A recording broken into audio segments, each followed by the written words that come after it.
This episode of InSight discusses suicide. If you or someone you know is struggling or in crisis, help is available. Call or text 988 or chat 988lifeline.org.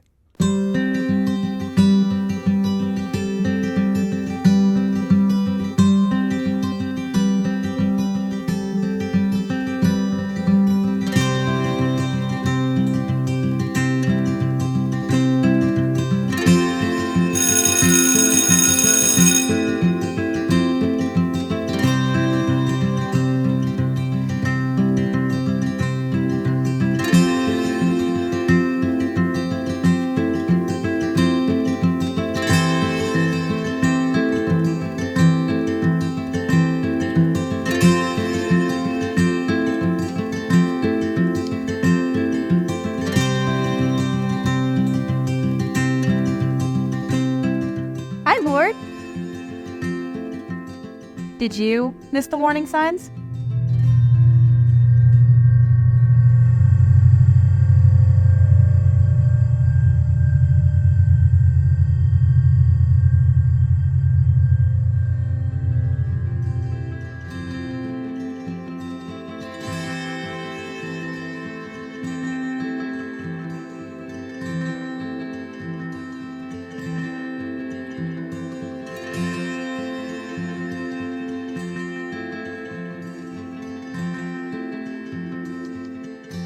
Let's acknowledge the warning signs.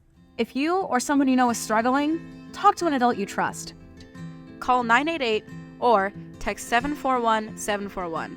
There is always someone available to help. Hello, welcome to InSight. I'm Wendy Brokaw. In 2021, suicide was the second leading cause of death in Oregon among people under age 25. Oregon began tracking youth suicide rates in 1999 because the suicide rate among young people nationwide between 1950 and 1990 had tripled. Oregon Health Authority is charged with Oregon's statewide plan to address what is deemed a crisis. What is going on? Why is Oregon youth suicide rate consistently higher than the national average? And what is helping? We're going to be hearing from my guests, OHA's Jill Baker and Dean Carson, that suicide prevention is everybody's business. And suicide is preventable.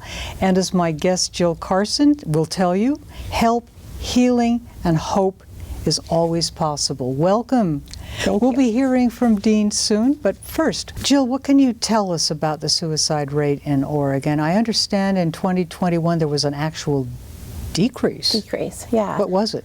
Well, the story of our data in Oregon has a couple of layers to it. So first of all, Oregon is consistently above the national average for youth suicide rates when compared to all of the other states.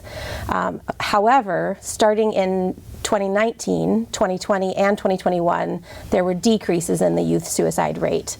2018 was our highest year ever for youth suicide in Oregon, and it decreased 3 years after that. That's not normal for the nation. The other nationwide, other states did not experience that same decrease. And so the second question that you asked about what's helping and what can we do to prevent it becomes really, really important, that there are things that we can do to create safety for our young people, and there are things that we can do to make to keep on our track of decreasing suicide rates. One of the things that is also true about our decreasing suicide rate in Oregon is that it's only true for white identified youth, that for youth of any other race or ethnicity category, there was not a decrease between 2018 and 2021. And so that's something that we have to take a hard, long look at and adjust our strategies and our interventions to as well. Well, thank you for that. You said recently in your blog that key to preventing youth suicide is connection. Mm-hmm. you emphasize that, connection. What do you mean by that? Yeah. Suicide is complicated. And so when someone is thinking about suicide, there's usually not one reason, but a whole bunch of reasons why they're thinking about suicide. And one of the things that's most dangerous is when somebody is feeling overwhelmed or burdensome or hopeless or helpless. And human connection, the ability to be seen by someone else, feel a sense of connection with somebody else, is one of the most protective things that can happen. So in our field, there are tons and tons of ideas about what increases risk and what decreases risk, what increases protection and what decreases protection. But belongingness and connection to other humans is greater than, more powerful than any of the other protective factors that we know about. Oregon has a youth suicide intervention and prevention plan designed to reduce suicide in Oregon. Can you walk us through that? Yeah. So Oregon's Youth Suicide Intervention and Prevention Plan, which we call the YSIP, YSIPP, was started in 2016. We have a new 5-year plan that we're currently working under at this point. It outlines a whole bunch of strategies from upstream prevention to intervention, how to teach people to recognize the signs of suicide, how to teach providers and therapists what to do when somebody who's having thoughts of suicide walks through their door and into their caseload, and then also in the post-vengeance space, so after a youth has died by suicide, that's a time of great risk for others in their social circles, and so our responses in those times become very, very important as well. It's helpful for me to think about it. There's a story about 3 sisters. The 3 sisters were walking by a river, and a child was floating down the river, needed help. One sister dove in, rescued the child, brought them out, performed CPR, got them to the emergency department, saved the life. One sister started mobilizing and training the community to say, okay, we need to be ready with CPR and water rescue techniques. And the third sister walked upstream to see why the child fell in the river in the first place. And so our statewide plan is mapped out in that way to say, what are the upstream things we can do to create hope and help and strength for our young people, to prevent them from falling in the proverbial river in the first place? What are the things that all of us need to know to watch out for, to know, to be able to recognize when there's a child in distress? And then what do we need to do to help the child that we've missed and that we have to be able to get out and provide care for? So that looks like a lot of different things. The plan includes training programs and requiring school districts to have policies and procedures in place. It looks like pouring money into making sure our providers are equipped with suicide-specific interventions in their mental health offices. All along that river analogy lies our plan. My gosh. When you look at your website and go into all of the programs and things that you have, I'm grateful that you gave me that analogy of the 3 sisters, because it makes sense of what you all are doing there. Well, and it's important, the title of today's episode is Suicide Prevention is Everyone's Business. But it's also important to know that not all of the work of suicide prevention is everyone's work to do. We have a seat at the table in suicide prevention. We're not in charge of the whole thing. And so it's important to know, okay, I'm a parent. What do I need to do to equip myself to be a parent whose children are as safe as they can be from suicide? I'm a teacher. What do I need to do to make sure the students that are sitting in my classroom are safest against suicide that they can be? I work in a hospital. I fill in the blank. And so the training programs that we have available through OHA funding are mapped out along those that are appropriate for each role and along the river. Who are your partners? Oh, so many. That's the thing about doing this work in Oregon, is that Oregon has just like this beautiful network of well-connected, delightful humans doing the work of suicide prevention in every corner of our state. So OHA's in charge of the plan and in charge of finding funding and making sure that counties and other local communities are equipped. But we have just beautiful partners around the state. One of them is the Oregon Alliance to Prevent Suicide. So this is a group of an advisory group to OHA.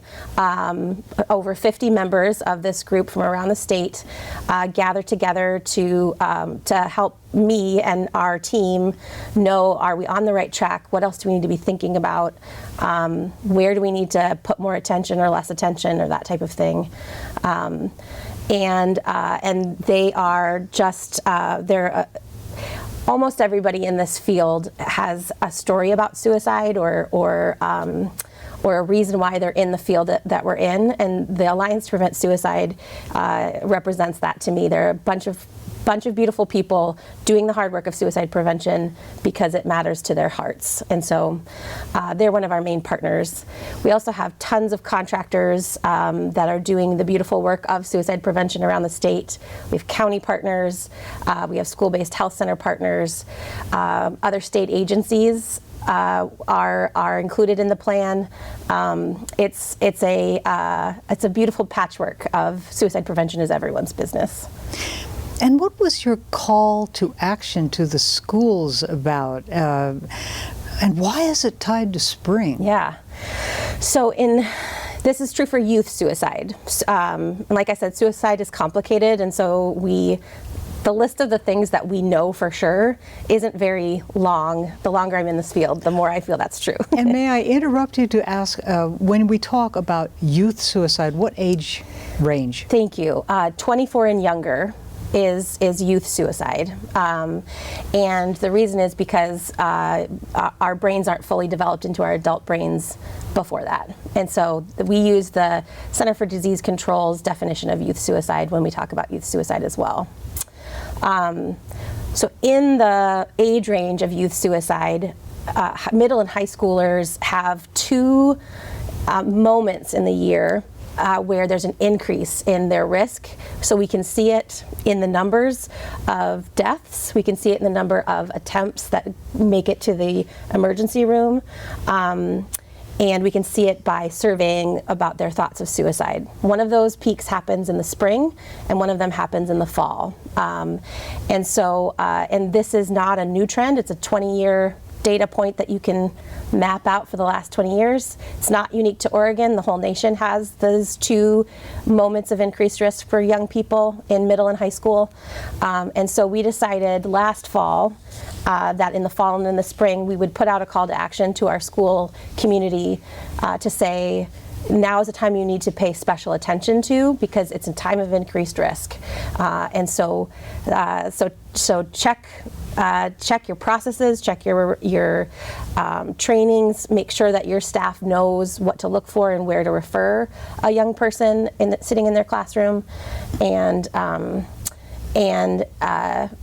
here are the things and so the call to action has a checklist of things that school districts can and should think about.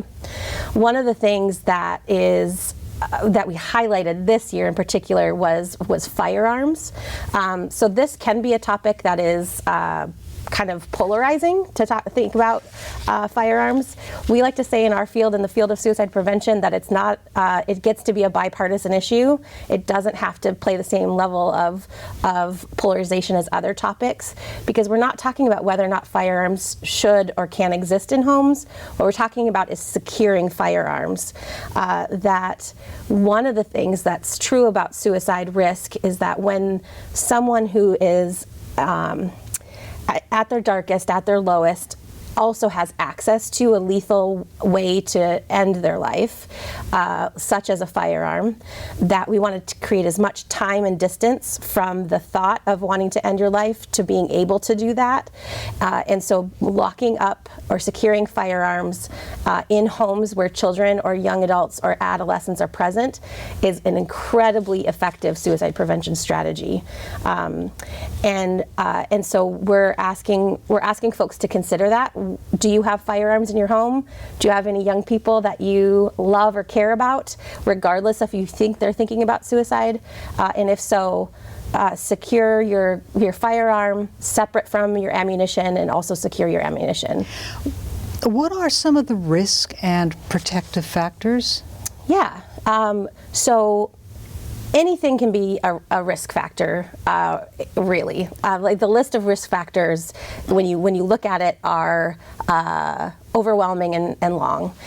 Not all risk factors are created equal, though. So the ones that we tend to, we know increase risk more than others are if somebody close to that person has died by suicide, in particular a parent or caregiver or a close friend, that then puts them into a different risk category, for particularly in the first few months after a death happens, but long term also. A history of sexual abuse is one of the main risk factors for young people in suicide. And then all sorts of other things about society that increase risk. So nothing to do with the person themselves, but someone who's experiencing racism, not because of the color of their skin. Race is not the issue, but racism is the issue. A person who identifies as LGBTQ2SIA+, not because of something about them, but because of the perception of acceptability around them. So there are lots and lots of risk factors, and one of the things that's important to name is that in this world, in this field, fear is really easy. It comes really fast. We can conjure up fear really, really quickly. Hope, on the other hand, takes a lot of work, and it's a muscle that has to be strengthened and worked on and paid attention to, and if you don't, then it atrophies. Fear is everywhere and very easy to invite into a conversation. Same thing with risk and protective factors. So we can't make the world easy for our kids. Life is going to be hard because life is hard. What we can do is make sure that they are equipped and connected, connection and belongingness, so that when the hard things come, they can find hope through those connections and those other people. We just saw a movie produced by Klamath Falls, people in Klamath Falls, about missing warning signs of suicide. Very powerful. What are the warning signs? Yeah, we tend to tell people to look for changes. So my warning signs or my changes might be different than yours because we're different human beings existing on the planet. But anything that's a shift or a change in behavior, and typically a shift and change in behavior away from connection and belonging. So withdrawal from friends, or no longer finding enjoyment in things that they used to be able to find enjoyment on. Naming out loud, using the words, I'm thinking about suicide, sometimes happens, but it also is sometimes kind of more veiled or guarded, like, I don't even know if I can do this anymore, or I'm not even sure this is something that is worth it, or those types of statements also can be warning signs. This would be a good time to talk about 988. Dean, why is 988 so important, and how does it work? Yeah, so 988 is the 3-digit number that anyone can call, text, or chat 24/7 to get direct access to a trained crisis counselor who can either provide emotional support in a time of a real crisis, but it's also a number we want people to know about that friends and family can use. If you think your loved one may be struggling, whether it's with thoughts of suicide or dealing with substances or just any kind of mental health related distress, we want everyone in Oregon to know that 988 is available. And when you call 988, you first have an option of getting connected with specialized support, So there is a quick pre-recorded message when you call 988. If you press 1, you can get access to the Veterans Crisis Line. If you press 2, there's support in Spanish. And if you press 3, there is a specialized support line for LGBTQIA2S+ youth and young adults who can get compassionate care and support directly through a network that includes the Trevor Project. After that message, or if you've heard it before and you just want to press 0, you will get directly connected, if you have an Oregon cell phone or an Oregon landline, with one of our 2 call centers in the state. So here in Salem, we have Northwest Human Services, who answers all of our calls in Marion and Polk counties. And then statewide, we have another nonprofit called Lines for Life. Both organizations have been answering what used to be known as the Suicide Prevention Lifeline for many years. And then in summer 2022, this is a nationwide change that now anyone can dial 988 and be directly connected to that emotional support. And thankfully, the federal government is doing a really great job of helping all states understand that 988 can be for more than just suicide. Some people might fear that if they call 988, that's going to hook them up immediately with law enforcement. Yeah, that is something that is an important piece to understand with 988. That, again, 97% of the time, the call is all that people need. And that's where mobile crisis teams and other resources are a key factor. So in an ideal world and in the future, it's important to remember that 911 even took decades to be fully rolled out. So we're a year and a half into 988 on top of a major workforce crisis. But having these non-police teams is a great opportunity. Having a behavioral health response to a behavioral health crisis.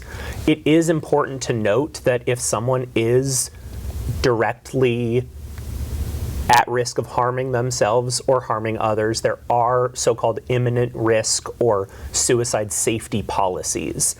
And ideally, that's a collaboration with the caller. Again, almost all of the time when police are called, it is at the caller's request. Someone needs to respond quickly. That is important, isn't it? At the caller's request. Mm-hmm. There's such a stigma around just even the word suicide that prevents people from taking actions on behalf of people they care about because they don't want to make things worse. Yep. Even asking somebody, are you thinking about killing yourself, is such a horrifying thing to even think about. Oh no, that might even lead them to thinking about it or cause them to do it. What's the truth of that? Yeah, that is true. That it can be a really scary thing because suicide is awful. That's just the truth of it. Suicide is mean and harsh and awful, and so trying on the thought that somebody that I love and care about might be having thoughts of suicide, or something that I do is going to make it worse, or that I'm going to mess it up and create more risk for this person that I care about. Those are all really valid things to think.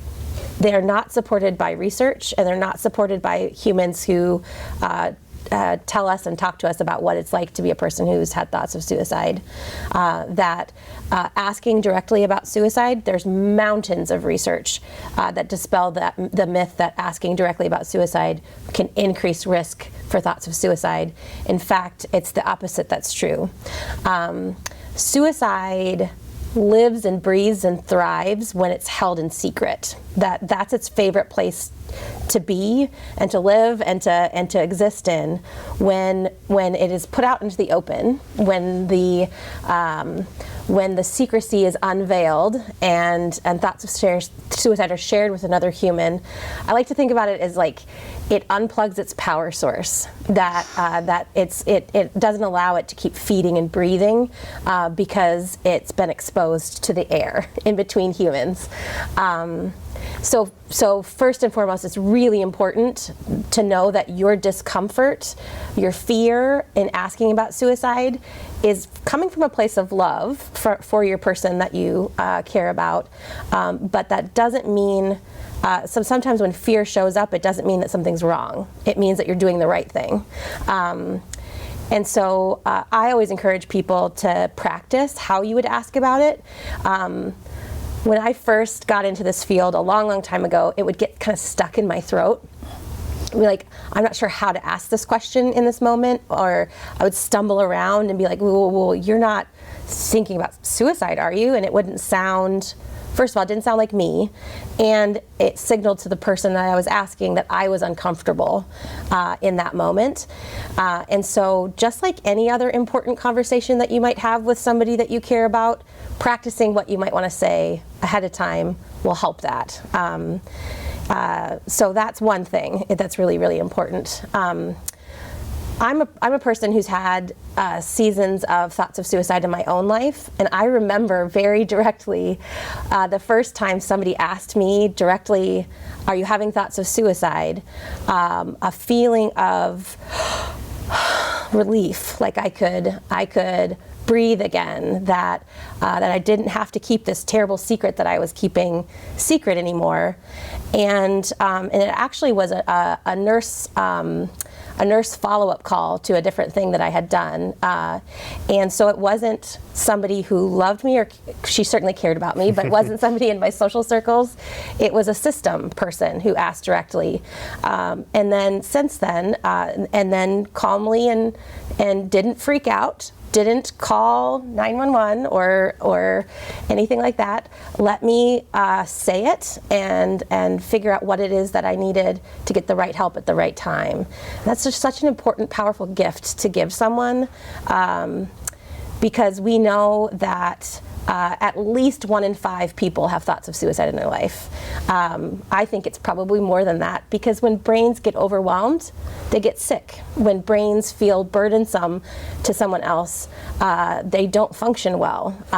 When things like chronic pain are a part of your life and it's hard to see past the moment of hard that is right in front of you, remember, fear is easy, hope takes work, that you have to be able to find hope with people around you, to be able to say, okay, I'm going to try again. I'm going to call another provider. I'm going to reach out to a friend. I'm going to do the things that help keep me safe. Wait a minute, that's sort of along the lines of helping someone develop resilience when they least have it. Yeah. It's just, that's interesting. Because hope can be shared also. I can hold hope for someone else, and I can share hope with someone else. Hope is also contagious. And so there is great reason for hope in this field of suicide prevention. Everyone likes to talk about the stats about how this is a crisis and out of control, and that is true. We need to do better for our young people, but the way to do better for our young people is by sharing hope and creating spaces of hope, so that they can get through the hard times when they come. And that goes back to connection is key. Connection is key. It's the core of suicide prevention. It is not the fluff, it's not the icing on top, it's the very, very core of what can help save lives. Dean, what's your hope for 988 as part of this hope process? Yeah, I mean, there's a phrase that some of the national advertising for 988 has done thus far that says hope has a new number, and that's 988. I like it. That's beautiful. And we really do, this is new, especially for, communities that have had challenges with reaching out to systemic institutions, who have been harmed or mistreated by unjust systems. The fear of, let alone at a time of crisis, reaching out to some 3-digit number that you don't fully understand is scary. And so how we help people understand what 988 is, what it isn't, and the long-term vision of what 988 and behavioral health crisis support needs to look like in Oregon and nationwide is really hopeful, because we have people like Jill and our local suicide prevention partners that have been doing this work for years. And just the simple change of here's a 3-digit number to remember when you're struggling versus let me give you this list of your local number and this hospital and this 10-digit, 988. If we can have everyone remember, if you're struggling, if you've had a bad day and you just need to talk to someone, how we get friends and family and anyone who's struggling to just know 988 is an option, that's a sign of hope. That's a sign of hope. Well, Dean, thank you. And Jill, thank you so much for being my guest today on InSight. This has been a revelation, and I'm sure people will really understand more thanks to this conversation. And thank you for joining us today on InSight. I'm Wendy Brokaw.